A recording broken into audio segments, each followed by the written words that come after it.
es Archie. No me equivoco, tiene como 8 años. O tenía, no sé, porque estoy yo fácil. No me roba. Me rompo ya. Archie acude a consulta porque está, tiene secreción nasal unilateral, como pueden ver, ¿sí? Todo un moquito verdoso, ¿sí? Amarillo verdoso, el típico moquito.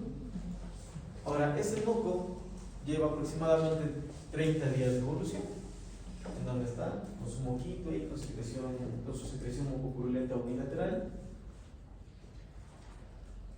Durante las últimas, esto lleva 30 días, durante las últimas 3 semanas, Archie todo bien, super pilas, sin decaimiento, comiendo de manera normal.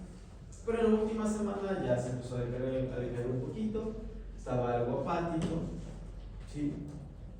Ya tenía algo de proceso febril, estamos hablando de que se presentó a consulta con 39.4. Entonces, ¿qué hacemos? Como les decía en un inicio, primero, anamnesis, ¿sí? Conversamos con el paciente, de dónde viene, vacunas, está al día, no está al día, ¿sí? Desparasitaciones. ¿Por qué decíamos que acá era como que sí importante el tema de las desparasitaciones? Porque recuerden que podríamos tener una rinitis secundaria parasitosis también, ¿sí? Está perfecto que si me dicen, pero bueno, los desparasitantes convencionales no hacen nada en contra de los ácaros. Sí, pero es un gato. ¿Sí? No digo que estos los desparasitantes para parásitos orales puedan actuar en contra de ácaros de Vieiria, pero sí en larva migrans, por ejemplo. Entonces preguntamos eso. ¿Vive con otros gatos? ¿Sí? ¿No? Chévere. Acá, Archie es gato único, mascota única de casa, 100% indómito. El dueño es fumador, ¿sí? Nos damos cuenta, ¿por qué? Porque olía tabaco, un montón. Y seguramente, pues iba a fumar dentro de casa. Ahora recuerden que de todas maneras, si existe olor de tabaco impregnado en ropa, pues al gato no le importa si está fumando al lado o no. Ya tienes el olor impregnado en el tutor, entonces eso puede generar de primera mano una rinitis alérgica.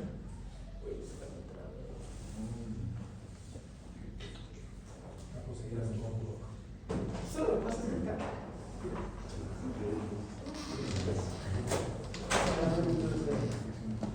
Entonces, perfecto, para no hacernos tan larga la historia, ¿qué es lo que pedimos? Siempre vamos a revisar cavidad oral, ¿sí?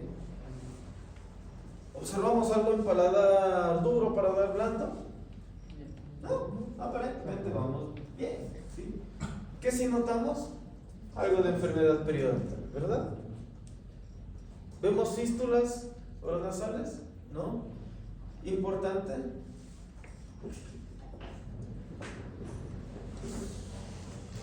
Buenas. ¿Qué ha pasado? Es que hay una tasa de luz. Siguiente.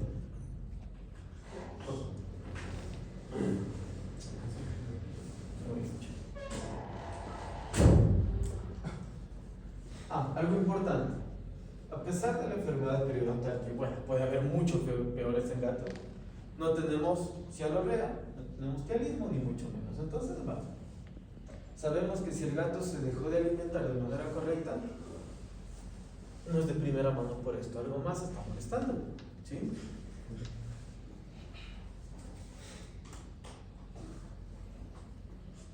¿Qué hacemos? Pensamos, ¿no? ¿Tenemos deformación nasal? No. Lo único que tenemos es algo de enfermedad periodontal, tal vez una enfermedad periodontal grado 3, ¿sí? Y esa secreción mucosa de 30 días de evolución. Ahora, pensamos, ¿en realidad son 30 días de evolución? No, seguramente es mucho más, ¿sí? Porque los tutores, muy pocas veces los tutores les van a decir la verdad, los tutores siempre mienten, ¿sí? Y bueno, pueden mentir por muchísimas situaciones, y una de ellas es para que ustedes como médicos no los juzguen, ¿sí? Entonces, algo que tenemos que hacer en consulta es, nos podemos estar comiendo cemento literalmente y decir, sea, traen al mimado y el mimado es una mota con patas, literalmente. No lancen ningún comentario. ¿Sí? Por último, digan, denme un segundito, voy al baño, en el baño insultan algo por el estilo. Pero al tutor no le dicen nada. ¿Por qué? Porque el tutor se va a tornar a la defensiva o se va a sentir atacado y les va a ocultar muchísimos más detalles, ¿sí? Pero seguramente esto no lleva a interés. Hacemos una placa de rayos X, ¿sí? ¿Qué notamos allí?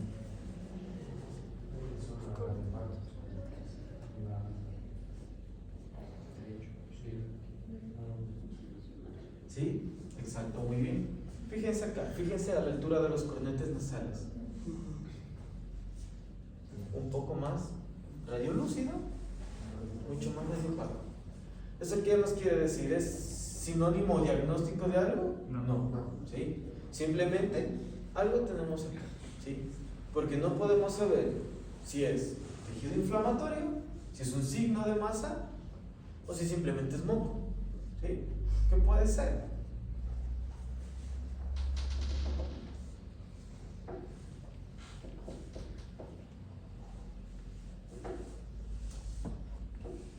Y eso es lo que tenemos.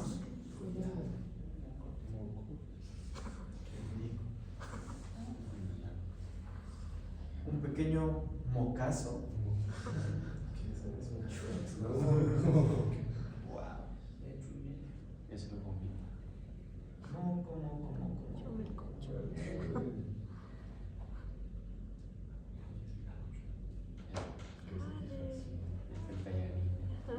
Se retiró, si no me equivoco, 4 hisopos, así, de esa manera, haciendo bolita el moco. Entonces es un mocazo, un mocote, ¿sí? Luego se volvió, bueno, eso ya no está. Posterior, un mes se volvieron a realizar las tomas de rayos X porque ya no teníamos secreción ni mucho menos, simplemente para descartar o confirmar nuevamente un signo de masa y solicitar tomografía o mejor aún rinoscopía, pero no, ya estaba perfecto. ¿Sí? ¿A qué lo adjudicamos? Seguramente se trata de un inicio de una rinitis alérgica, ¿sí? Y luego una infección bacteriana secundaria, seguramente por Bordetella. Recuerden que puede ser unilateral o bilateral, ¿sí? Y nada más. ¿Aquí se utilizaron antibióticos o no? ¿Qué opinaban ustedes? ¿Qué hubieran hecho? Sí, no, ¿por qué?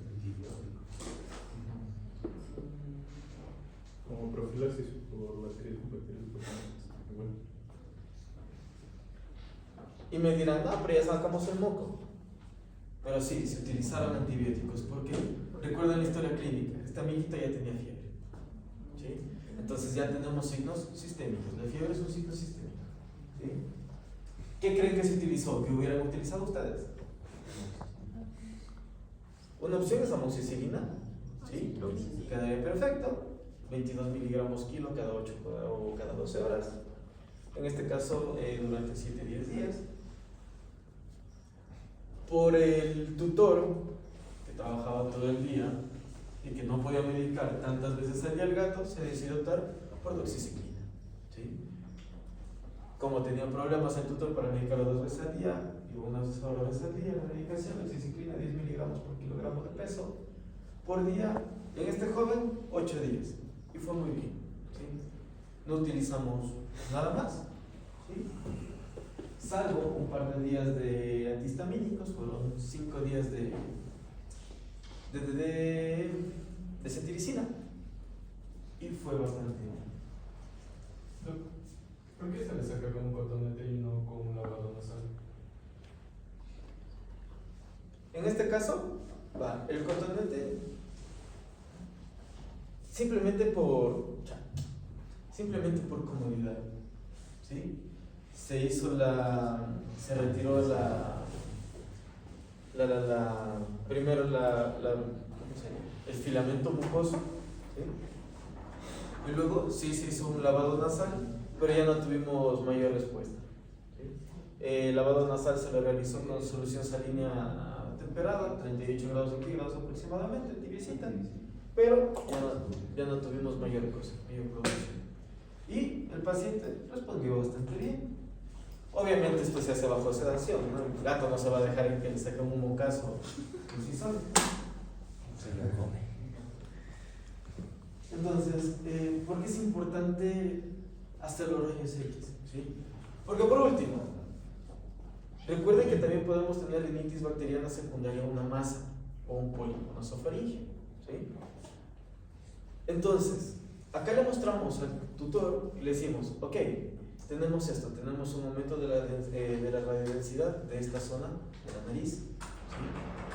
En esa zona de esos cornetes nasales. Perfecto.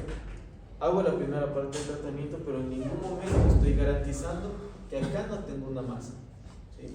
Si luego de 30 a 60 días, el tiempo que ustedes crean prudentes, repetimos la toma, tenemos el signo de masa, o a su vez mejora durante los primeros días y luego nuevamente comenzamos con secreción unilateral, ¿sí? Nos vamos ya directamente o con tomo o con rinoscopía. A esta altura sería genial una rinoscopía. ¿Por qué? Porque está bastante cerquita de las narinas, ¿sí? En este caso no fue necesario, Archie, fue bastante bien. Seguimos, nos vamos adentrando un poquito más a las vías respiratorias. Trastornos de la faringe y laringe. Acá tenemos un montón, ¿sí? Pero nos vamos a enfocar sobre todo en los dos principales.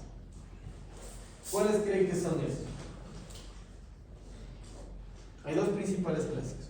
A ver, bueno, y antes de darles toda la explicación, casi todos los trastornos de las vías respiratorias altas, hablando de faringe y laringe, van a tener los mismos signos y síntomas, ¿sí?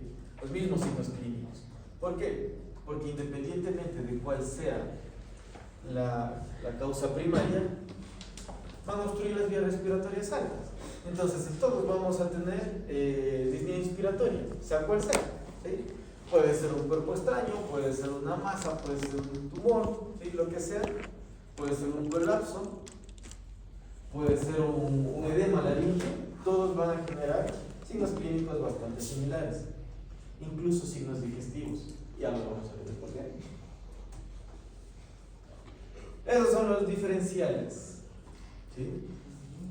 Para enfermedad laríngea tenemos parálisis laríngea, neoplasia laríngea, laringitis obstructiva, colapso laríngeo.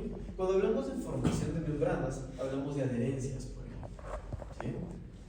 Trauma, cuerpo extraño, masa extraabdominal, es decir, una masa que esté fuera de la cavidad, pero como ya creció, puede generar una obstrucción indirecta, desde afuera hacia adentro lo está empujando la laringe. Y la laringitis aguda, ¿sí? Bueno, aquí en los dos me ha faltado quemaduras, según veo, también en quemaduras, ¿sí? Y diagnósticos diferenciales para enfermedad faríngea.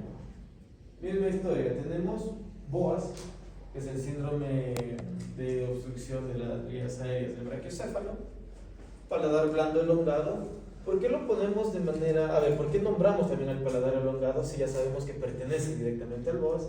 Porque existe cierto tipo de razas que pueden tener predisponencia al paladar elongado, al paladar blando elongado. Pólipos nasofaringeos, especialmente en gatos, ¿sí? Esos enanos son los que suelen generar pólipos, generalmente los persas y los himalayas.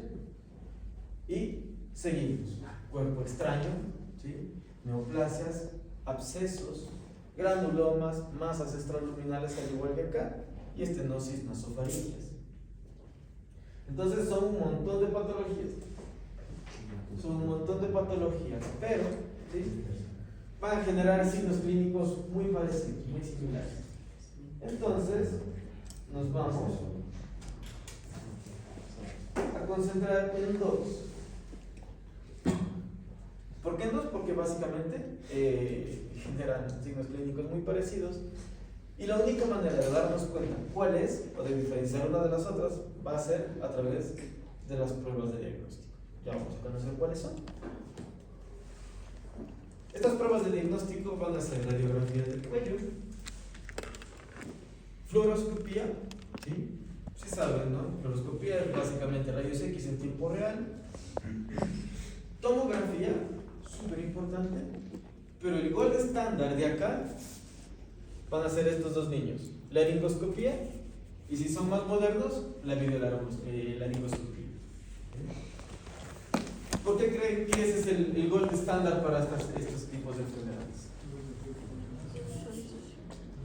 Literal, porque podemos ver de manera directa, en tiempo real, qué es lo que está pasando. Y vamos a poder diferenciar. Esto es una masa, chévere. Esto es un absceso, ok.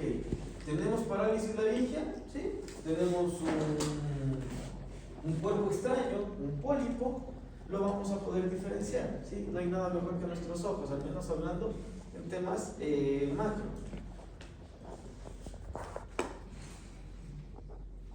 ¿Notamos algo acá?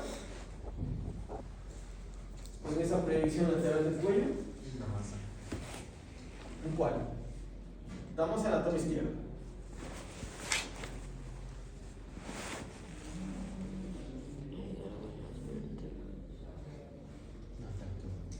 ¿Así rápido, rápido? No, ¿verdad? Vamos bien. Esta es una imagen de referencia. ¿Notamos algo?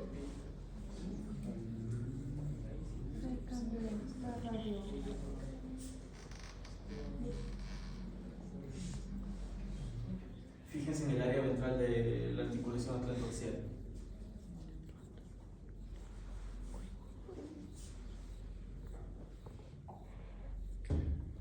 Hagamos interesante esto. Punto 25 en la evaluación parcial, a quien me señalen dónde está lo raro. 0.25. ¿El qué? Tú primero, ya tú hiciste la mano primero. Toda esta zona está... Tenemos un signo de masa en esa zona. ¿Sí? ¿Me haces de acuerdo? ¿Me haces de acuerdo, pero? Fíjense, ¿sí? Normal, tenemos un desplazamiento hacia ventral. ¿Por qué? Tenemos un signo de masa en toda esta zona. Fíjense ese aumento de radiodensidad que tenemos allí. ¿Sí? Es densidad de tejido blando. ¿Qué será? No sabemos. ¿Sí? No se sabe, pero tenemos algo allí. Y ese algo, fíjense lo que está haciendo con las vías respiratorias. ¿Cómo tenemos acá la laringe? La tráquea bonita, en concordancia con el esófago, en concordancia con la columna cervical. Pero acá, ¿qué tenemos? Fíjense lo que está ocasionando, lo que le está generando la laringe. Exacto, le está aplastando, le está comprimiendo en dirección dorsoventral. ¿Sí? ¿Este paciente podrá respirar bien? No, para nada. ¿Sí? ¿Cómo creen que llega a consulta este amigo? Disneico, sí, va a ser una disnea de tipo inspiratoria porque son vías respiratorias altas. Y encima lo traen con el collar, no con pechera, sino con collar. Y encima es de esos loquitos que les abre la puerta y se empieza a botar y demás. Entonces hace mucha presión y no puede respirar. Pero esto va a ser el gol estándar de la laringoscopía. Nunca se olviden rayos X de cuello, siempre es muy importante. En este caso nos resulta más útil la lateral que la ventrodorsal o la dorsoventral, pero ¿sí? Siempre se hacen proyecciones ortogonales. ¿Sí se ubican con lo que es la proyección ortogonal, verdad? Proyecciones ortogonales hacen referencia a dos proyecciones con ángulo de 45 grados, es decir, una de frente y una de lado. Es decir, que si me boto una proyección lateral, sí o sí tengo que hacer una proyección o ventrodorsal o dorsoventral. Siempre dos proyecciones, no solamente una proyección. Entonces vamos con la primera, parálisis laringea. Primero, ¿qué han escuchado de la parálisis laringea? ¿Han escuchado alguna vez esa cosa? ¿No? Si hablamos de parálisis laringea, primero, estamos ubicados con la laringe, ¿verdad? Sabemos que tiene está compuesta por un montón de cartílagos, entre los cuales tenemos cartílago epiglotis, ¿sí? Y hacia los laterales tenemos, ¿qué cosa? Los centrinoides. Entonces, ¿qué pasa acá? Por alguna situación que puede tener varios orígenes, los aritenoides van a paralizarse. Es decir, cuando nosotros inspiramos, cuando ustedes inspiran, cuando meten aire hacia los pulmones, los aritenoides hacen esto, se abren, se abducen. Abducción es hacia afuera, aducción es hacia adentro, ¿verdad? Entonces, cuando inspiramos, la epiglotis o el cartílago epiglótico desciende para permitir el paso del aire, pero los aritenoides se abren hacia los lados, permitiendo el paso del aire, aumentando el lumen de la laringe. Cuando no pasa esto, por diferentes tipos de situaciones, ¿sí?, el lumen de la laringe disminuye. Es como que traten de respirar ustedes a través de un sorbete, ¿sí? No van a poder meter aire, ¿sí? Y para meter aire, ¿qué van a tener que hacer? Forzar la inspiración, ¿verdad? Eso de forzar la inspiración es algo muy importante porque va a generar muchas complicaciones. Entonces, si nos quedamos con una definición de la parálisis laríngea, es la incapacidad de los cartílagos aritenoides para abducirse durante la inspiración. Eso.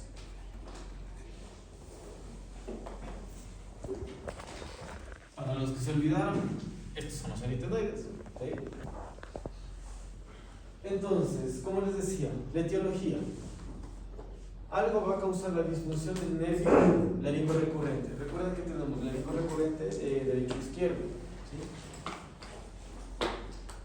La disfunción de este nervio, ¿qué genera? ¿Sí? Que el músculo cricoaritenoideo no funciona de manera correcta. Y el músculo cricotiroaritenoideo, ¿qué es lo que hace? Generar justamente, o traccionar en este caso, hacia los laterales los aritenoides. Entonces, ¿qué me va a generar esto? ¿Cuáles son las causas primarias? Tenemos causas metabólicas, como el hipotiroidismo, la diabetes, ¿sí? Son patologías que debilitan la placa neuromotora con el tiempo, ¿sí? Lesiones traumáticas, lesiones inflamatorias, ¿sí?, iatrogénicas. Yo qué sé, por ejemplo, atacaron a un perro, le mordieron el cuello, se pudo haber generado una lesión del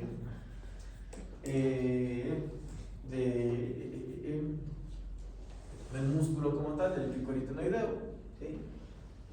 Se metieron a reparar la herida, lesionaron los nervios, ¿sí?, por allí. Ojo, polineuropatías, miastenia gravis.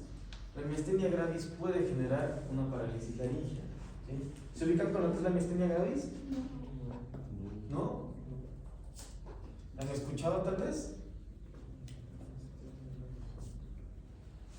Juan José, cuéntame, ¿qué has escuchado de la miastenia gravis? Es como un tipo de enfermedad autoinmune que ataca los músculos y que esto se contagia normalmente. Sí, pero no. ¿En qué sentido? Probad muy bien. ¿Es una patología inmunomediada? Sí, perfecto.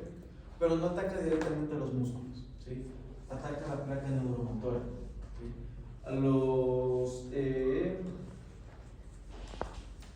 Ataca a los receptores nicotínicos de acetilcolina, ¿sí? Entonces, si me ataca los receptores nicotínicos de acetilcolina, pues la acetilcolina no tiene hacia dónde fijarse. Entonces puedo tener el impulso nervioso para realizar el acto motor, pero el músculo no recibe esa señal, entonces no lo hace. ¿Por qué es importante esto? Porque si tratamos la miastenia gravis, resolvemos, en este caso, la parálisis laríngea. Muchas veces o en muchas ocasiones la miastenia gravis es subdiagnosticada. ¿Por qué?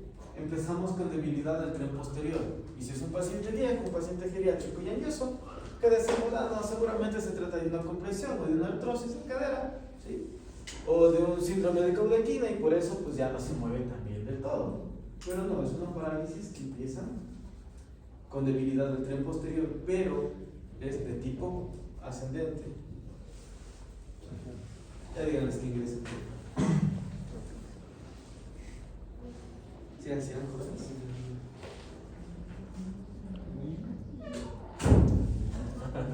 Hasta que escuché. Muy bien, entonces, un tip súper sencillo ahí que les lanzo para saber si eso no me astenia gravis. ¿Sí? Es revivir a la placa neuromotora. ¿Cómo se la hace? Hay un fármaco que se llama neostigmina. Neostigmina. La neostigmina originalmente se ocupaba para revertir, en este caso, la acción de los bloqueantes de placa neuromotora, como el becuronio o la tracuria. ¿Sí? Hoy en día se utiliza más el Sugamadex. Ahora, la neostigmina, ¿sí? ¿Qué es lo que va a hacer? Va a inhibir, en este caso, de manera indirecta, pero de manera transitoria, a la acetilcolinesterasa. Entonces, inhibo la acetilcolinesterasa, libero en algo a los receptores de acetilcolina que me quedan funcionales, y los músculos, mejor dicho, la placa neuromotora empieza nuevamente a recibir a la acetilcolina. Se activa nuevamente la placa neuromotora y el paciente mágicamente se pone de pie y empieza a caminar como que nunca hubiera pasado nada. Esto es de manera transitoria. Una vez administrada la neostigmina, de 20 a 40 minutos, el paciente debería estar de pie. Posterior a esos 40 minutos, nuevamente, abajo. ¿Qué dosis se utiliza?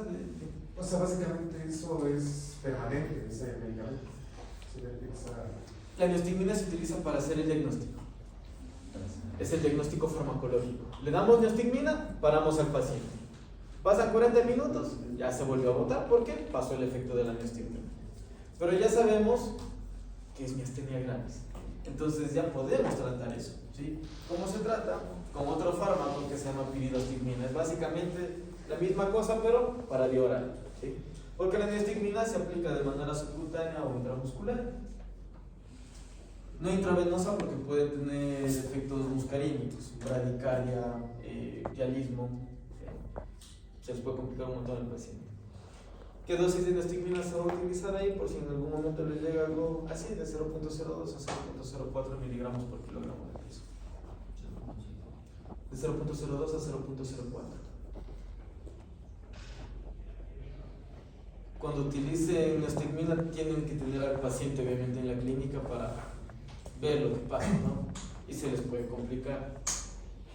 Si se les complica, se utiliza atropina como reversor. No como reversor, sino para evitar que esos efectos secundarios se vuelvan más serios. La causa idiopática es la más común de todas, ¿sí? Es decir, no sabemos el por qué se generó la parálisis leve. Y tenemos causas congénitas. Existen razas, ¿sí?, muy predisponentes a forma adquirida. Cuando hablamos de forma adquirida, hablamos de la polineuropatía geriátrica, ¿sí? Es decir, pacientes geriátricos, generalmente de raza grande: labrador, golden, setter, san bernardo y terranol. De todos estos, el salado del grupo es el labrador, ¿sí? Esa es la raza en la que más se presenta la polineuropatía geriátrica o geronte, y por ende tiene mayor predisposición a parálisis laringea. Y su forma congénita, el primero de la lista, husky siberiano, seguido por dálmata, bulldog y rottweiler. Quédense con esto de acá. Bulldog lo vamos a utilizar como ejemplo para la siguiente patología. Pero el bulldog ya puede venirme de fábrica con parálisis laringea. Signos clínicos. Ojo, los signos clínicos, si hablamos de vía aérea alta, obviamente van a empeorar con qué cosa? Con actividad, con el ejercicio. ¿Sí? Entonces, si hablamos de vía aérea alta, pues ya no tenemos que pensar mucho tampoco para sacar sus signos clínicos. Sabemos que serían disnea inspiratoria, estridor, inspiratoria obviamente, tos, disfonía o afonía incluso. Es decir, si les llega a la consulta y el tutor dice: mi perro últimamente ya no está ladrando normal, está con su ladrido mucho más grave, más ronco, entonces ustedes ya empiezan o sea, piensan ya en los posibles diferenciales. ¿Sí? Intolerancia al ejercicio, obvio, ¿por qué? Porque no puedo meter aire. ¿Sí? Cianosis, síncope y ojo, se les puede morir fácil en una crisis. Y ahí no se confundiría con un problema cardíaco. No del todo. De hecho, no. ¿Por qué? Porque igual puede ser intolerancia al ejercicio. Porque hay perros que cuando son cardíacos no pueden hacer ejercicio y se cansan. Cardiópatas.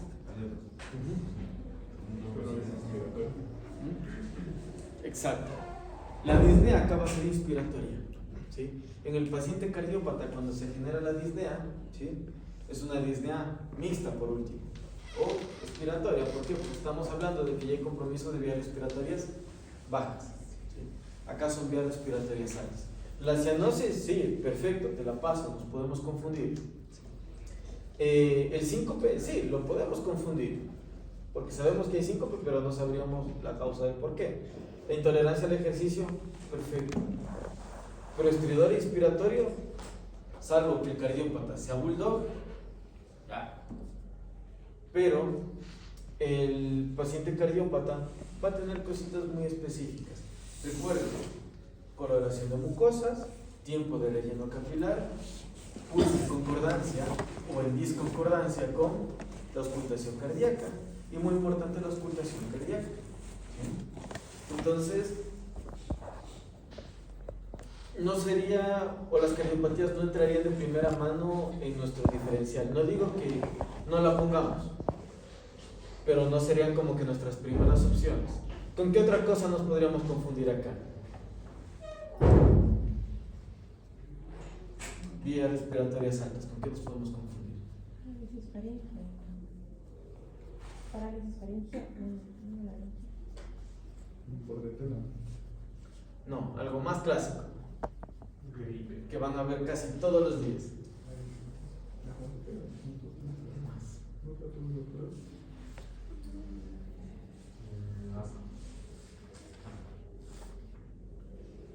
Inspiratoria. Boas. ¿Qué? Boas. El síndrome de obstrucción de la vía aérea del brachiocéfalo. ¿Sí? Recuerden, les dije, todas las patologías laringeas y faringeas o de vía respiratoria alta se van a aparecer. Esas tienen que ser nuestras diferenciales. ¿Sí? Si nos viene un bulldog, ahí sí se fregó, porque puede ser boas o puede ser la parálisis laringea, porque el bulldog inglés, sobre todo, si es enano, ¿sí? O sea, si es cachorro, recuerden que entra en las razas predisponentes a tener parálisis laringea. ¿Sí? Muy bien. Y en estos casos en los que dice que puede llegar a morirse, es una emergencia, ¿no es cierto? ¿Se puede hacer una traqueostomía en estos casos? ¿Una qué? La traqueostomía. Sí, perdón, no te escuché bien. Sí, se puede hacer la traqueostomía, la cricotiroideotomía, ¿sí? O sí vas a poder intubar acá. ¿Sí? Acá no vas a tener mucho lío, salvo que tengas la versión de los óculos laringeos. Ya se los voy a mostrar cómo se nota eso. Pero sí, el tubo es lo suficientemente rígido como para que pueda atravesar el de los óculos laringeos. Sí, te da tiempo. Ahora, si te demoras un poquito en intubar, haces la punción cricotiroidea con un catéter ancho, y eso te da al menos de 3 a 5 minutos, te da tiempo. ¿Sí? Diagnóstico. El diagnóstico definitivo siempre acá va a ser laringoscopía. Ojo, para hacer la laringoscopía acá, vamos a anestesiar al paciente. Pero ojo, tiene que ser una anestesia ligera, no una anestesia de plano quirúrgico. ¿Por qué? ¿Qué se les viene a la cabeza? Exacto, si hacemos una anestesia profunda, paralizamos al paciente. ¿Sí? No se le va a mover nada. Y lo que queremos ver es si hay movimiento o no hay movimiento. ¿Sí? Hallazgos clave acá: ausencia o disminución de la abducción de los aritenoides, pero en inspiración. ¿Sí? Si el paciente inspira y esos aritenoides no se abren, ya está fregado. ¿Sí? Diagnóstico de parálisis laringea. Ahora, eso no quiere decir que no podamos sumarlo a otros estudios. Por ejemplo, radiografías cervicales y torácicas. ¿Alguien me dice por qué torácicas? ¿Qué cosa? ¿Cómo? ¿Alguien me dice por qué hacemos placas de rayos X de tórax si tenemos parálisis laringea?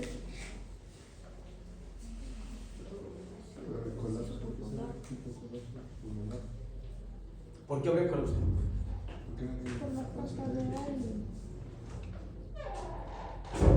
Antes de que pase ese colapso. Algo más, ¿vale? Tal vez que haya aspirado algún. Bien, vamos a tener neumonía por aspiración en la gran mayoría de los casos. Si hablamos de que la laringe está paralizada, recuerden que se paraliza para meter aire, pero para cuando tenemos que comer se debería de cerrar. Si tenemos el cricotiroideo, ¿sí?, que no está respondiendo, el músculo que no está respondiendo al cerrar también los aritenoides y la epilotis, pues en dieta líquida seguramente van a pasar partículas hacia la vía aérea inferior y vamos a tener o una neumonitis química o neumonía por aspiración, ¿sí? Por eso siempre tienen que hacer rayos X de tórax, ¿sí? Tenemos que también descartar masas como en la toma que vimos anteriormente, ¿sí?, en donde teníamos la desviación o la compresión dorsoventral de la laringe. Perfil tiroideo, no se olviden, ¿por qué? Porque esto puede ser secundario de hipotiroidismo y glucosa, ¿sí? Ahora, toman la muestra de glucosa antes de preferencia antes de sedar al paciente, ¿sí? Seguramente van a tener un poco de valores de glucosa alterados con tendencia al alta. Eso sería normal, entre comillas. ¿Por qué?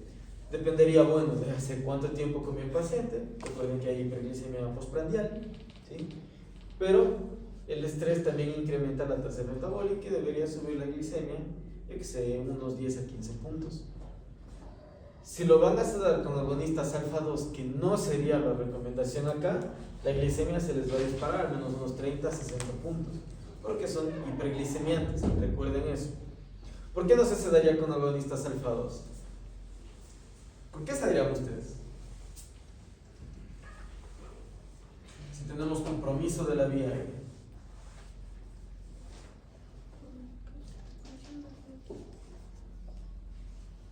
Porque causan depresión respiratoria. Los agonistas, bueno, todos en general van a causar depresión respiratoria, pero sí, los agonistas alfa 2 son un poquito más heavy en ese sentido. ¿Qué más? Los agonistas alfa 2 suelen causar vómito en ciertos casos, porque generan apertura del esfínter esofágico inferior, es decir, del cardias. ¿Qué más? ¿Qué va a pasar con la frecuencia cardíaca de ese paciente si utilizamos un agonista alfa 2? Vamos a turbar, ¿sí? La presión arterial va a subir y los requerimientos de oxígeno van a elevarse. Si ya tengo un paciente que me vino con cierto grado de hipoxia, no va a ser lo mejor del mundo, no va a ser la mejor opción, por más que lo preoxigenemos, ¿verdad? Entonces, perfil tiroideo, glicemia y miastenia gravis. ¿Y entonces con cuál se Perdón. Una opción sería butorfanol para iniciar y lo pueden combinar con acepromacina. ¿Sí? Acá la Cepro es una buena opción, salvo que el que venga con parálisis sea un boxer. Ahí sí no le dan. ¿Sí? ¿Qué pueden utilizar ahí? Directamente butorfanol y arrancan con propofol intravenoso. ¿Sí? Pueden hacer una combinación de ketoprofol, una ketamina con propofol, pero aquí su base debería ser el butorfanol, es una muy buena opción.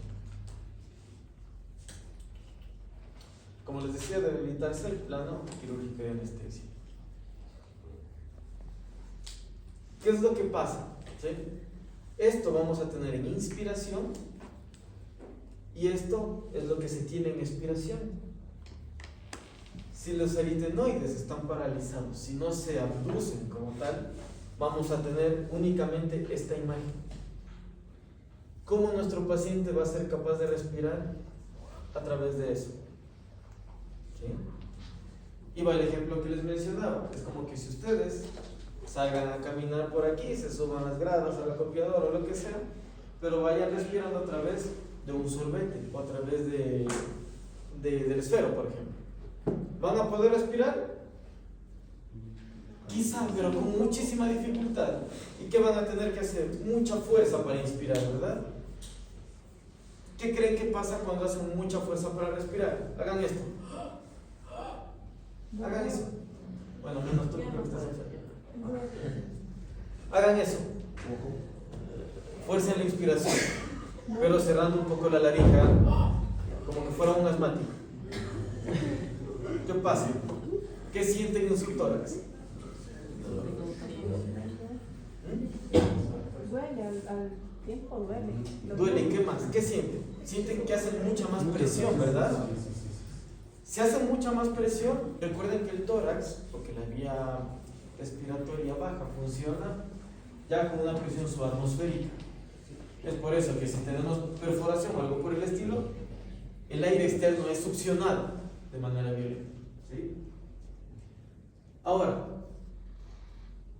el perro con parálisis laríngea va a respirar así, de esa manera. Va a incrementar la presión subatmosférica intratorácica y por ende ese efecto de succión más fuerte que tenemos, ¿qué va a hacer con los tejidos blandos de la laringe? Los va a empezar a succionar, a jalar. Y tengo tejido altamente sensible, como por ejemplo los sáculos laringeos. Esos sáculos laringeos, si se enfrentan a fenómenos de succión, a fenómenos de tracción mecánica, ¿qué va a pasar? Se van a edematizar. Primero se edematiza, luego se fibrosa, luego se hacen grandes, se inflaman y se fibrosan finalmente. Entonces paso de tener una vía aérea, una laringe así de cerrada, como para expiración, sumado a dos sáculos laringeos edematizados. Entonces tengo menos espacio para meter aire. ¿Sí? Si respiro así, ¿qué va a pasar?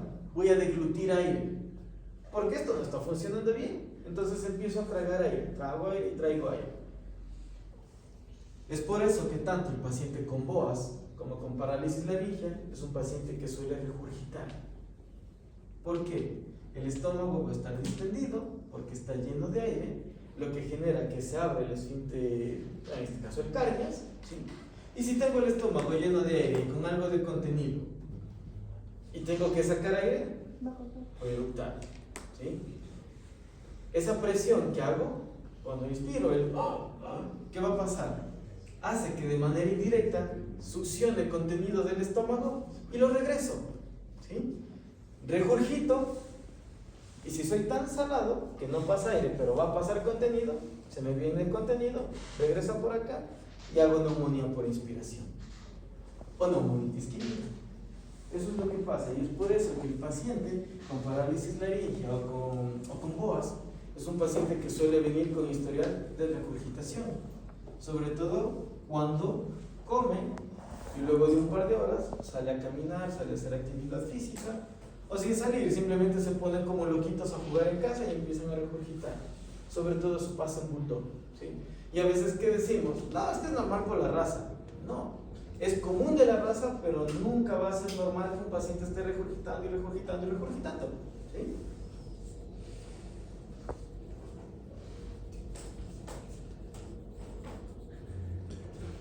Así se ve una parálisis laríngea. ¿Se dan cuenta?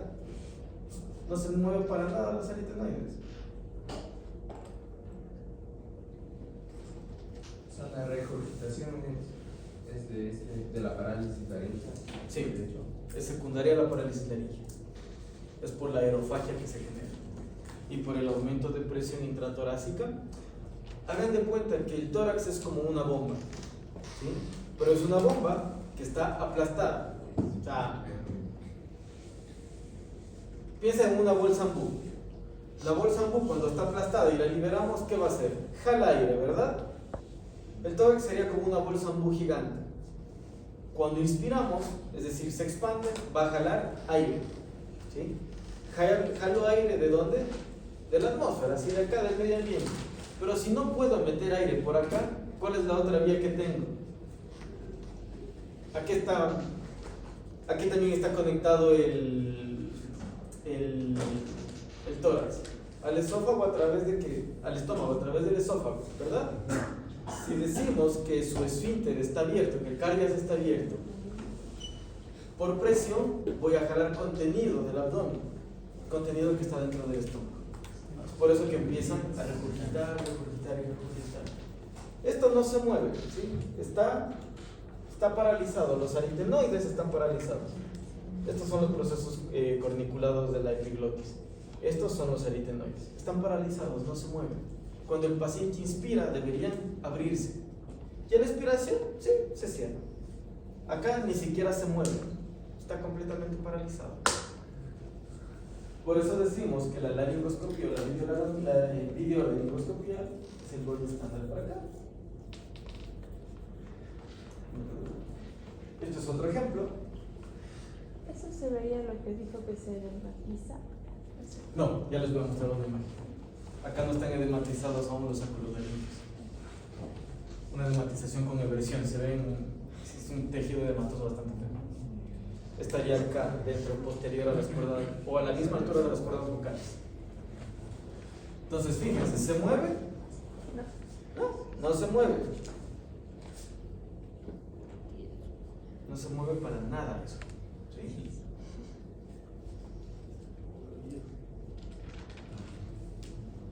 Tratamiento. ¿Sí? Entonces, ¿cuál sería el tratamiento que vamos a hacer en nuestro paciente? Depende de cómo llegue a la clínica. Como lo decía acá Matías, si llega en crisis, Matías, ¿verdad? Si llega en una crisis, ¿sí?, respiratoria, ya es otra cosa. ¿Sí? ¿Qué tendremos que hacer ahí? Primero, tranquilizar al paciente. ¿Sí? El tutor en ocasiones ni siquiera se va a dar cuenta. Va a llegar el paciente respirando horrible, puesto el collar. ¿Sí? Si es un husky de 7 meses, imagínense cómo va a llegar ese loco. ¿Sí? Queriendo jugar, parándose en 2 patas, traccionando el collar, el dueño jalándolo, ¿sí?, empeorando todo. Entonces, ¿qué deberíamos hacer allí? Sedar a nuestro bicho, ¿sí?, oxígeno, obviamente. Acá no vamos a oxigenar en cámara. ¿Por qué? Sobre todo si son pacientes grandes. Es un paciente grande y tiene problemas para meter aire. ¿Cómo creen que está su temperatura corporal si estamos en crisis? ¿Va a estar normal, con tendencia a la baja, o va a estar con tendencia a la alta esa temperatura? Alta. Y si es un husky siberiano y lo metemos en una cámara de oxígeno, y nuestras cámaras de oxígeno son bien defectuosas porque no tienen un sistema de circulación real de aire, ¿qué va a pasar? Se empieza a calentar más. Estamos metiendo a un horno al pobre, ¿sí? Si se calienta el paciente, fisiológicamente, ¿qué va a tratar de hacer para mejorar esa temperatura? Respirar más. Pero no puedo ventilar por sí, no me da mi vía aérea. Entonces, voy complicando todo. Se me empieza a elevar la temperatura. Si no puedo meter aire, ¿sí?, ¿qué vamos a pasar? ¿Qué va a pasar? Voy a empezar a hacer hipoxia.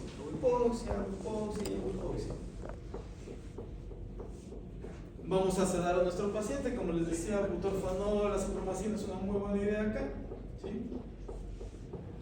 Esteroides, se dice que la prednisolona es una muy buena opción a 0.5 miligramos por kilogramo de peso cada 12 horas.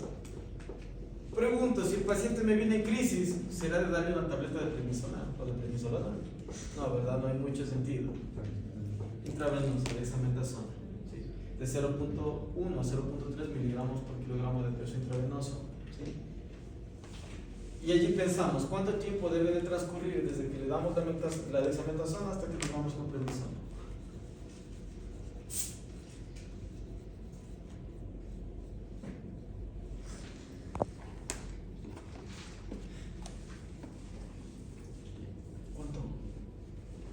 ¿Cuánto tiempo? ¿1 hora? No.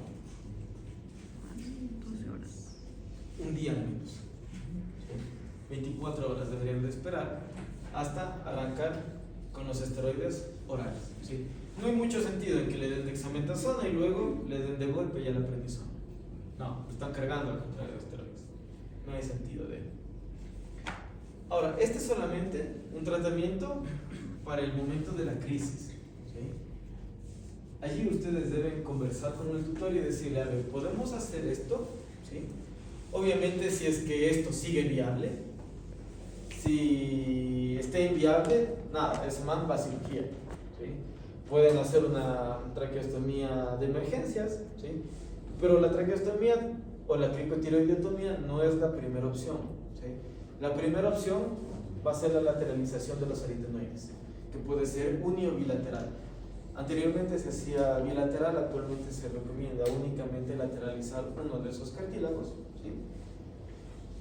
Existe una técnica que se llama tie back. Se llama porque tie back viene de una frase en inglés que es to tie back. ¿Sí? ¿Qué quiere decir eso? Hacia atrás, nada más.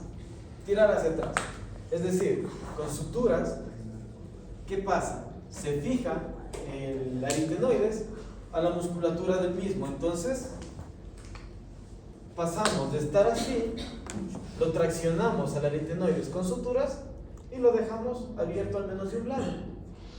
Esa es toda la cirugía. Ahora, suena sencilla, pero es una cirugía que tiene abordaje lateral.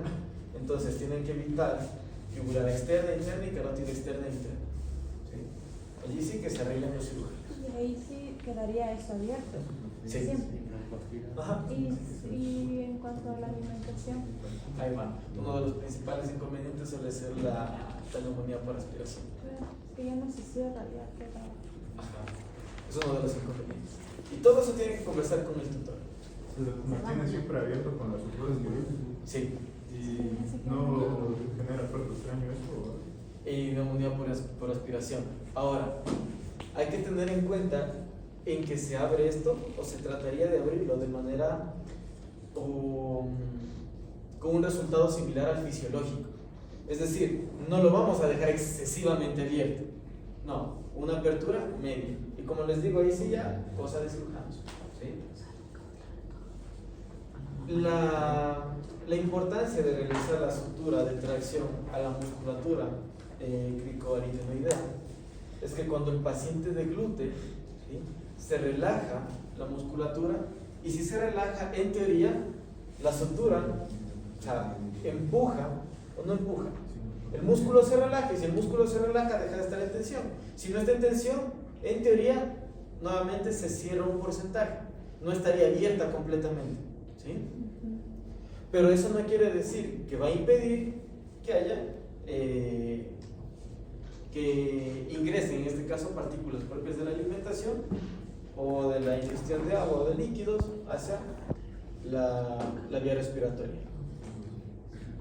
Entonces, el tratamiento definitivo de esto es la cirugía. El tratamiento definitivo es quirúrgico. ¿Sí? El tratamiento emergente se basa en, nos regresamos a lo que vimos anteriormente, ¿sí?, a el ABC. Mantenemos la vía aérea permeable. Vemos que acá mantenemos esta vía aérea permeable, la volvemos permeable. Acá, ojo, no se recomienda la intubación endotraqueal de primera mano. Intubamos si el paciente lo necesita. ¿Por qué? Esto está paralizado, perfecto, intubo, mejora súper, un montón obviamente. Cuando lo despierto, saco el tubo endotraqueal, regreso exactamente a lo mismo. ¿Sí? Entonces preferimos mantener sedado al paciente, tranquilo, relajado, no en cámara, con un flujo de aire directo, puede ser por bigotera, por ejemplo. Entonces el tratamiento para todas las parálisis es cirugía igual. Parálisis laringeal es quirúrgico. ¿Sí? El tratamiento definitivo. Ahora y me dirán, ¿por qué se le da esteroides? ¿Sí? Si es una crisis, bueno, este paciente es diagnóstico, pero si está en una crisis vamos a tener el edema de los sacros laringeos y el edema laringeo como tal. Entonces los esteroides van indicados para disminuir y controlar ese edema. ¿Sí? Cuando nos pasamos a prednisona es cuando definitivamente el tutor no opta por el tema quirúrgico y debemos sacarlo de esa crisis. Entonces al menos nos vamos un promedio de una semana con prednisona y luego hacemos dosis decrecientes. Recuerden, tienen opciones de máscara, campana. Si va a estar sedado, bigotera o la sonda naso es una super opción. ¿Sí? Aquí sí no les recomiendo para nada el tema de la cámara de oxígeno, lo van a complicar al paciente. Vos. Voy a repetir un poquito. Claro.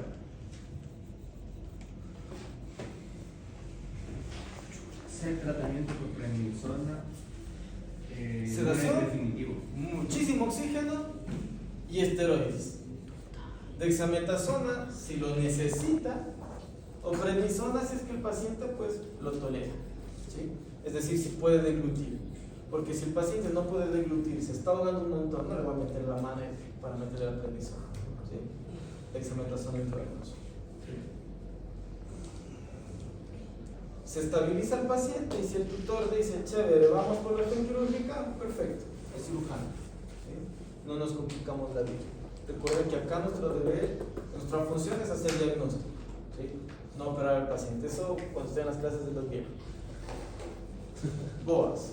¿Qué es BOAS? ¿Sí? Es el síndrome de obstrucción de las vías aéreas brachiocefálicas.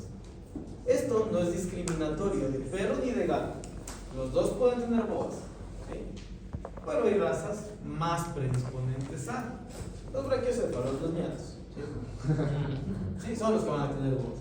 Un gato normal, entre comillas, un mesticito, ¿sí? Los que son una genialidad de la evolución no van a tener BOAS, nunca, ¿sí? Pero si tienen su persa hiper mega ñato ahí, que ni siquiera, que únicamente se baja de la cama para ir a comer y al arenero, pues ese más posiblemente tenga, ¿sí? Para que un paciente tenga BOAS, ¿sí? Tiene que tener una de estas 4 situaciones de acá, ¿sí? Estenosis de narinas, paladar blando elongado, cornetes nasales aberrantes e hipoplasia traqueal. La gran mayoría, por no decir todos los brachiocéfalos, tienen hipoplasia traqueal, ¿sí? Eso viene ahí de fábrica. Cornetes nasales aberrantes, ¿sí? ¿Qué es un cornete nasal aberrante? ¿Se ubican con eso?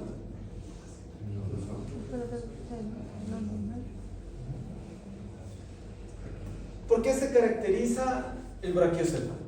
¿Cómo es su rostro?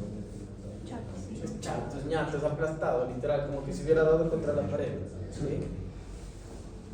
¿Esto cómo se lo ha conseguido a través del tiempo? ¿Sí?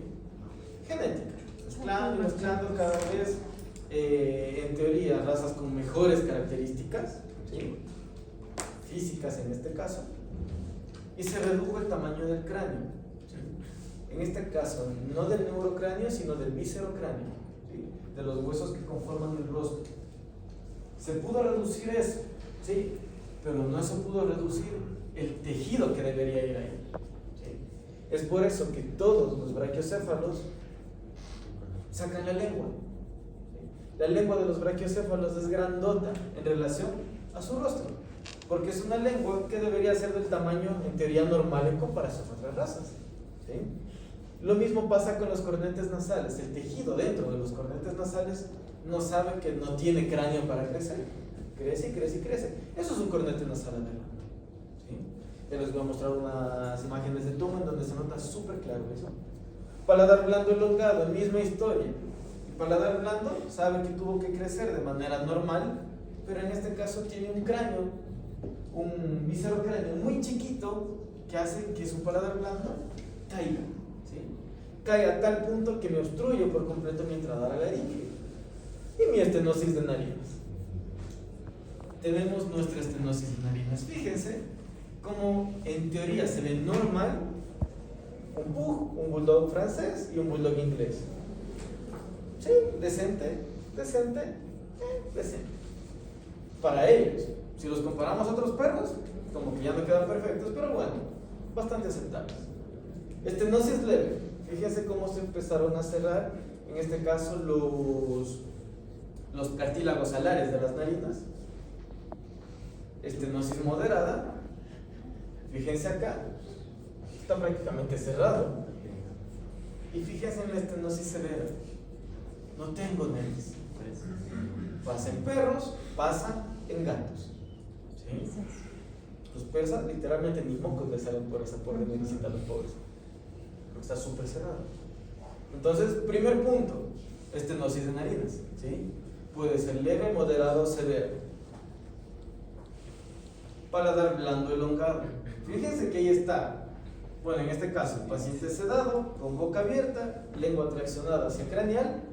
Ya deberíamos ver la laringe. ¿Está la laringe ahí? Está, pero no se ve. Debería estar.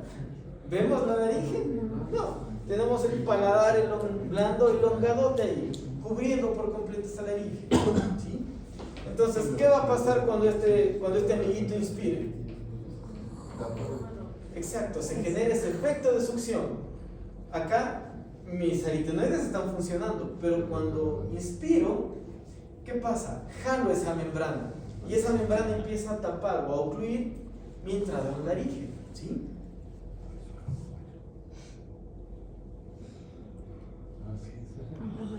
Fíjese cómo inspira y de tal manera realiza tanto impacto o tanta fuerza de succión que se me eleva la epiglotis.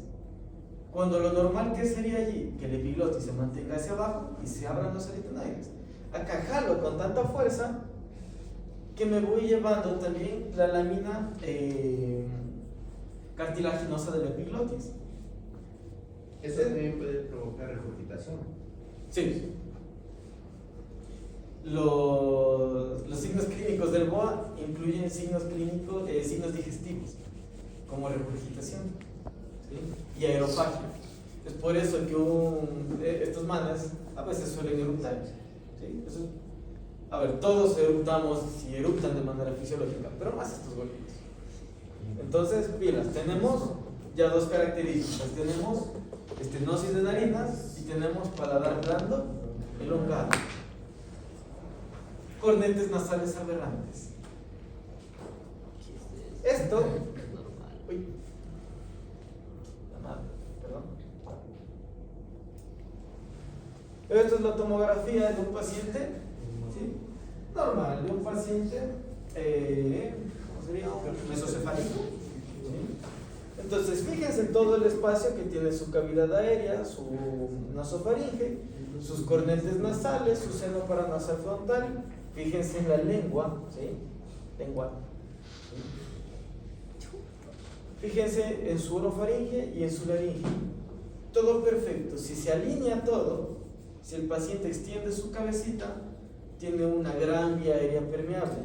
Es por eso que cuando hay problemas inspiratorios, el paciente se pone en octornea. ¿Para qué? Para tratar de meter la mayor cantidad posible de aire de golpe. ¿Listo? ¿Se quedaron con esta imagen? Ya, muy bien.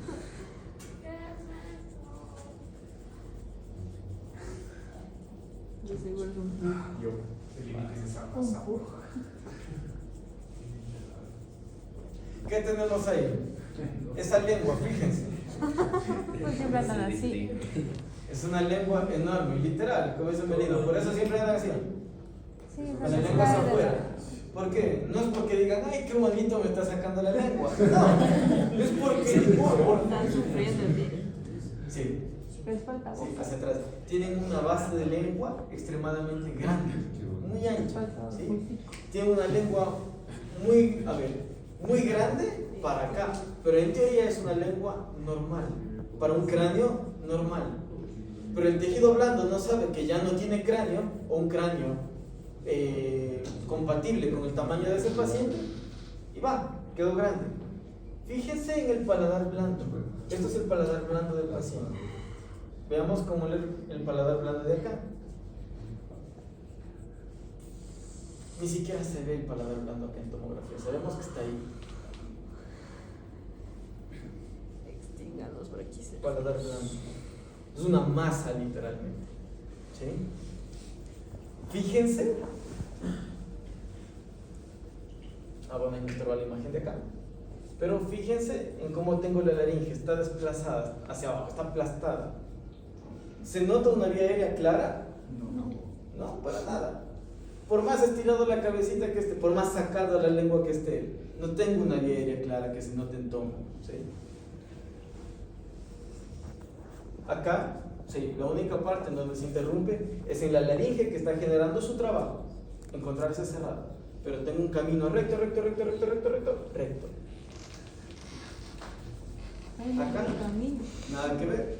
Fíjense en cómo se encuentran los cornetes. ¿Tengo cornetes formados ahí? No, tengo algo ahí de espacio, de tejido enmarañado, pero nada más. Y el cornete y el tejido del cornete aberrante se va a ver así. Esto es una imagen de una rinoscopía. No tengo espacio ahí por donde pase la chica. Eso es un cornete nasal aberrante. Entonces, tenemos hasta ahora estenosis de narinas, paladar blando elongado, que ya lo vimos, que acá en tomografía parece una masa, y tenemos cornetes aberrantes. ¿Qué nos falta? Hipoplasia traqueal. Ahora, se adjudica que todos los brachiocéfalos tienen hipoplasia traqueal. La raza que más expresa la hipoplasia traqueal es el bulldog inglés. Ahora, hay métodos de medir hipoplasia traqueal, ¿sí? ¿Cómo se hace? Con una placa de rayos X lateral de tórax y cuello, ¿sí? Y se realizan mediciones de inicio de la tráquea, entrada a la tráquea torácica y tráquea torácica. Y se hacen comparativas con los cuerpos vertebrales cervicales y con costillas. Hay muchos estudios de eso, pueden ir a leerlo. No sé si vamos a demorar mucho acá, por eso no lo puse, pero sí, se llama ratio tráqueo cervical, lo pueden buscar de esa manera. Ahora, fíjense, razas predisponentes, ya lo mencionamos: bulldog inglés, francés, pug, Boston Terrier, pequinés, boxer, shih tzu, todos los ñatos que se les vienen a la mente. En gatitos, persa, el himalayo y el exotic shorthair, ¿sí? También. Ya le metimos mano también a las pobres razas de gato y las empezamos a modificar para mal, ¿sí? Fíjense, este nano es muy ñatito, pero a pesar de que es ñato, no tiene estenosis de narinas, o tiene estenosis de narinas leve. Ahora yo pregunto, no me importa que tenga una nariz perfecta, una nariz de golden, si tengo, en este caso, el tejido del cornete nasal aberrante. Tengo abierta la puerta, pero no tengo el conducto, no me sirve de nada, ¿sí? Signos clínicos, ese es el verídico ñato, ese es el que nadie quiere ver, y es el más caro, de hecho. Mientras más ñato, más caro. Entonces tenemos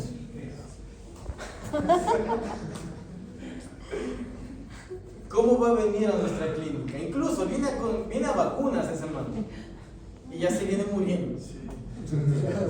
Estridores y estertores expiratorios, ¿sí? Ronquidos. Cuando está dormido saben decir: ay, qué lindo cómo ronca mi peludito. Ese pana se está muriendo, ¿sí? Y si se está muriendo cuando duerme, hace apnea del sueño. Para los que tienen bulldog se habrán dado cuenta que a veces están durmiendo y hacen eso porque dejaron de respirar, ¿sí? ¿Y qué hace el organismo? Dice: loco, levántate, tienes que respirar o te mueres ese rato. Por eso es disnea inspiratoria. Taquipnea, sí, porque de alguna manera tiene que compensar su falta de oxígeno. Cianosis, síncope, intolerancia al ejercicio, intolerancia al calor. Ojo, intolerancia al calor, ¿sí? ¿Qué suele pasar en situaciones? A veces, en donde a un perrito normal lo sacan al parque a que haga sus cosas, el paciente va todo súper. Llevan a su bulldog ahí súper ñato a hacer pipí y de repente se les desmayó. ¿Sí? Estos manes son súper predisponentes a hacer golpes de calor. ¿Sí? Y recuerden que el golpe de calor es un tipo de shock distributivo. ¿Sí? Pilas con eso. Fíjense, estos son los principales signos clínicos acá. ¿Hay algún signo clínico específico que me diga no es parálisis laringea? Ninguno. Por eso les mencionaba que entre estos dos va a ir siempre su principal diagnóstico diferencial. Obviamente, si es un un husky, pero ya no un husky joven, si es un husky viejo, pongamos, o un husky de unos 3 años, que dicen, estaba súper bien y de repente se empezó a asfixiar. Allí ya no pensaríamos directamente en parálisis laringe, pensaríamos quizá en un cuerpo extraño, ¿sí? Recuerden que la gran mayoría de signos clínicos de vías respiratorias altas se van a aparecer mucho, ¿sí? Sobre todo de laringe y faringe. Entonces, si nos fijamos en el recuadro de acá, signos clínicos, estertores, en el 93% de pacientes, ¿sí? Los numeritos que están acá hablan de la toma de muestra, del número de especímenes que se utilizaron. Jadeo excesivo, 91% de pacientes. Ronquidos, 91% de pacientes. Estenosis de narinas, 89% de pacientes brachiocéfalos. Intolerancia al ejercicio, 87%. ¿Sí? Intolerancia al calor, 84%. Salivación excesiva, 67%. Es por eso que decimos, es que los ñatos babean un montón. Mi perro es baboso. No es que su perro sea baboso, es que no puede deglutir. ¿Por qué? Porque tiene ese paladar blando enorme, ¿sí? Entonces, toda la saliva que debería entrar, el paciente debería deglutirlo de manera normal, tiene que salir a algún lado, sale hacia afuera. Por eso que los bulldogs, los boxers, los frenchies, que son los ingleses, son muy babosos, ¿sí? Y apnea del sueño, al menos en el 60% de los pacientes. Fíjense que la apnea del sueño de 28 pacientes, ¿sí?, se presentó al menos en unos 15 o 16. Es un montón. Y ojo, que este paciente puede llegar con esos signos clínicos y solamente vino vacunas. Este man no está ni siquiera en crisis. Ahora piensen en la raza, bulldog inglés. Combinemos parálisis laringea con boas. Tienen una bomba de tiempo. Esa man se les va a morir en algún momento si no hacen lo que tienen que hacer. Diagnóstico. Aquel diagnóstico más que pruebas de imágenes, que no digo que no se deben de hacer, ¿sí? Porque siempre como médicos tenemos que tener un respaldo, ¿sí? Pero aquí reseña anamnesis, simplemente vemos que entra ese amiguito con estertores inspiratorios, con esa disnea inspiratoria, con una frecuencia respiratoria alta, temprano en la mañana, en un día de frío, ¿sí? Entra muy alegre pero ahogándose, porque eso sí son una alegría completa de sus manos. Ya nos ponemos a pensar y decimos, no, esto no tiene boas, ¿sí? Hacemos nuestra inspección inmediata, es decir, a distancia y ya, con el paciente palpando y tocando. ¿Cuáles serán nuestros estudios complementarios? Rayos X, ¿sí? Tomografía, ¿sí? Si tenemos la oportunidad y el presupuesto, sí. Sobre todo la tomografía, ¿para qué? Para evaluar aniñadamente, por decirlo de alguna manera, el paladar blando elongado y qué tan fea están nuestros cornetes nasales. Los cornetes nasales los podemos evaluar con rinoscopía, ¿sí? Quedaría perfecto. Pero nuestro gold estándar sigue siendo la laringoscopía, ¿sí? Y ahora, ¿cómo sabemos qué tan malo es nuestro boas? ¿Sí? Existen pruebas de aptitud física para poder evaluar esto y poder hablar con el tutor y decirle, a ver, sí, tiene un brachiocéfalo, pero chévere, es un brachiocéfalo con boas 0, con boas nivel 1 o grado 1, así que podemos no operar. O tenemos un boas 4, tiene que operar o este man se va a complicar un montón, ¿sí? Pregunta, ¿qué pasa con el tejido blando cuando avanza el tiempo? Cuando ya ustedes se hacen viejitos, ¿qué pasa con su tejido blando? Se hace más blando, más flácido, ¿verdad? ¿Sí? ¿Qué creen que va a pasar con ese paladar blando elongado en un paciente viejito? Va a ser peor, va a empeorar. Entonces, el boas es progresivo, empeora con la edad. ¿sí? Tengan en cuenta eso y a consideración eso. ¿Por qué les menciono eso? Porque cuando hagamos la prueba de tolerancia al ejercicio para BOAS, no es lo mismo hacerle a un paciente joven cuando tuvo sus 3 años y decirle, ah, ya, este man nunca va a necesitar cirugía. No, por ahora no la necesita. Pero quizá cuando tenga unos 5 años tendríamos que volver a hacer la evaluación, los exámenes y pensarlo nuevamente, ¿sí? Ahora, si tengo un BOAS grado 2 o un paciente de 3 años, ¿me esperaré hasta que tenga, yo qué sé, los 6, 7, 8 años para volver a repetir el examen y decir, bueno, ahora sí operemos? No. De una vez digo, ¿sabe qué? Tenemos BOAS grado 2, estamos bien por ahora, deberíamos pensar en hacer la cirugía. Quizá no de manera inmediata, no de manera emergente, pero entre más pronto lo hagamos, va a ser mejor y vamos a tener mejores resultados, ¿sí? ¿Cuál es el objetivo de la prueba de BOAS o de la prueba o evaluación de tolerancia al ejercicio en BOAS? El objetivo es evaluar la respuesta cardiorrespiratoria al ejercicio. Este ejercicio tiene que ser leve a moderado, ¿sí? Y cuantificar el impacto funcional que tiene ese ejercicio en nuestro paciente con BOAS, ¿sí? Ahí se mide del 1 al 5 en la escala del BOAS. No, ya la vamos a ver. Primero, ¿qué es lo que vamos a hacer?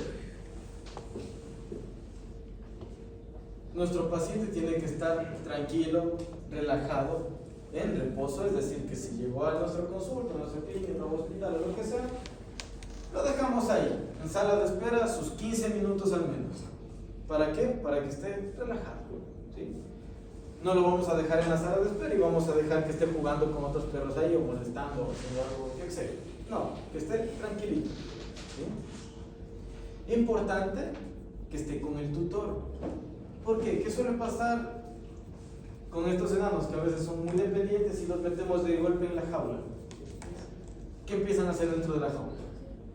Se estresan, quieren salir, empiezan a manotear, en ocasiones se defecan, vomitan. Entonces eso no es estar en reposo, tiene que estar en reposo. O estar con el tutor o encerrados en la consulta, pero con el tutor, en sala de espera con el tutor, ¿sí?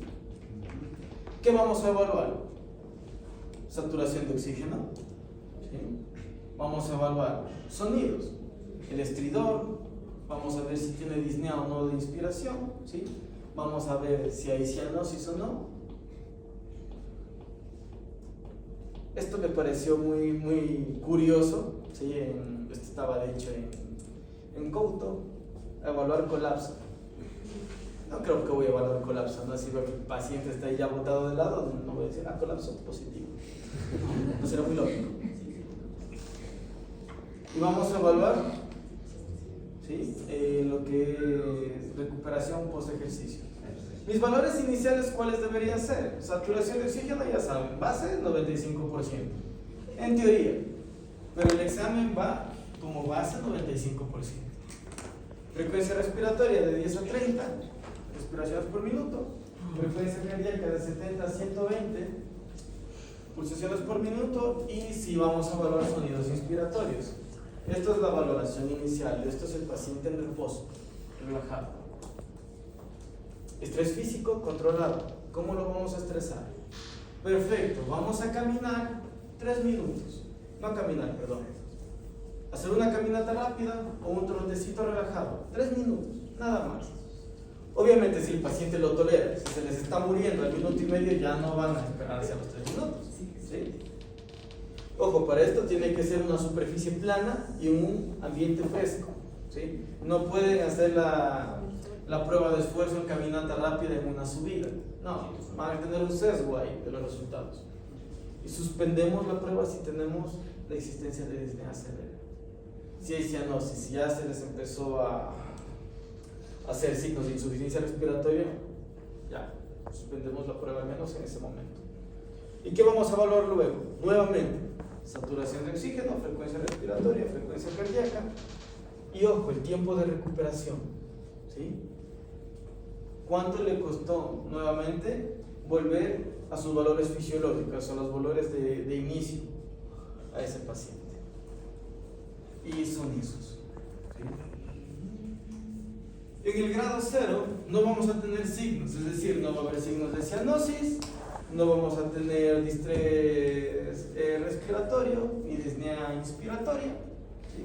La respuesta al ejercicio de ese paciente va a ser normal, su frecuencia cardíaca puede estar máximo en los 140 pulsaciones por minuto. Después, frecuencia respiratoria, perdón.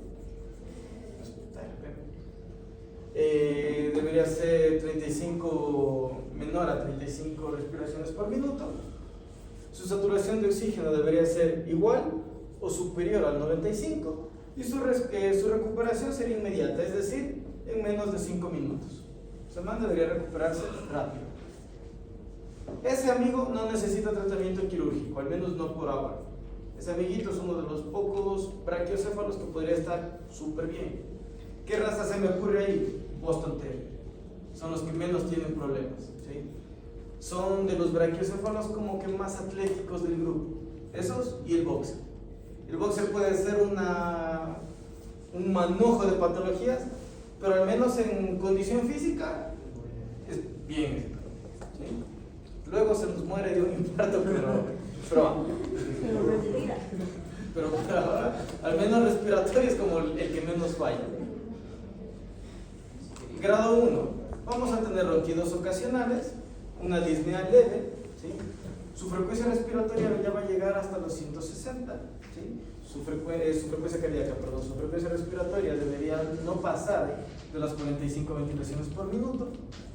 Aquí este amiguito puede empezar a desaturar, entre comillas, ¿sí? Puede estar rodeando los 94 o los 95% de saturación de oxígeno. Y bueno, decimos manejo médico. ¿A qué nos referimos con manejo médico? Dieta. No dejamos que ese man se nos haga muy gordito, ¿sí? Seguimos manteniendo su actividad física. ¿Para qué? Para que no suba de peso, ¿sí? Su vía respiratoria esté bien. Grado 2. En descanso ya vamos a tener un estridor leve.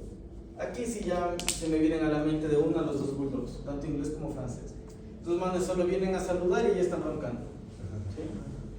Vamos a tener disnea evidente posterior al ejercicio, ¿sí? Ojo, fíjense, esa frecuencia cardíaca se nos va a disparar para alcanzar valores de 160 a 180, 50 respiraciones por minuto y vamos a estar saturando entre 90 y 93. A mi gusto esto es muy optimista, un 90% de saturación de oxígeno, pero va, ¿sí? Y ojo, se recupera de 5 a 10 minutos para volver a alcanzar valores de base con los que iniciar. Ese amigo recomendamos cirugía, ¿sí? Desde el grado 2 ya estamos recomendando cirugía. Grado 3, estridor constante. Ese man viene roncando desde que se subió al carro para venir a la veterinaria. Disnea severa, este amiguito seguramente no está acabando de hacer los 3 minutos de ejercicio físico y ya está empezando a hacer signos de colapso. Más de 180 pulsaciones por minuto. Ojo, más de 50 respiraciones por minuto. Él ya no está saturando por sobre los 90% de oxígeno. Ese amigo necesita cirugía, ¿sí? Lo podemos enfriar, es decir, lo podemos mantener con terapéutica basada en esteroides, pero ese man va a necesitar cirugía, sí o sí. ¿En alguna ocasión han visto ustedes cómo se hace este test, el de esfuerzo, para estos amiguitos? Vamos a hacer una práctica de eso. ¿Quién tiene un bulldog? No, pero sí. Es grado 1, grado 2. No, pero él se muere. Mejor. Si es grado 1 o 2, ¿alguien tiene otro bulldog? Tú. Hagamos una práctica, traigan a sus 2 bulldogs y hacemos una comparativa. Y el que se muere, pero medimos también el campeonato. que se muere pierde. Porque tengo uno de grado 2 y uno de normal. Los que podamos, traigan los que podamos para poder hacer una comparativa real. ¿Sí? Y de paso ya sabes en cuál sí deberías pensar en cirugía y en cuál no. O sea, el mío sigue en ejercicio, sí tiene dificultad respiratoria, en descanso no.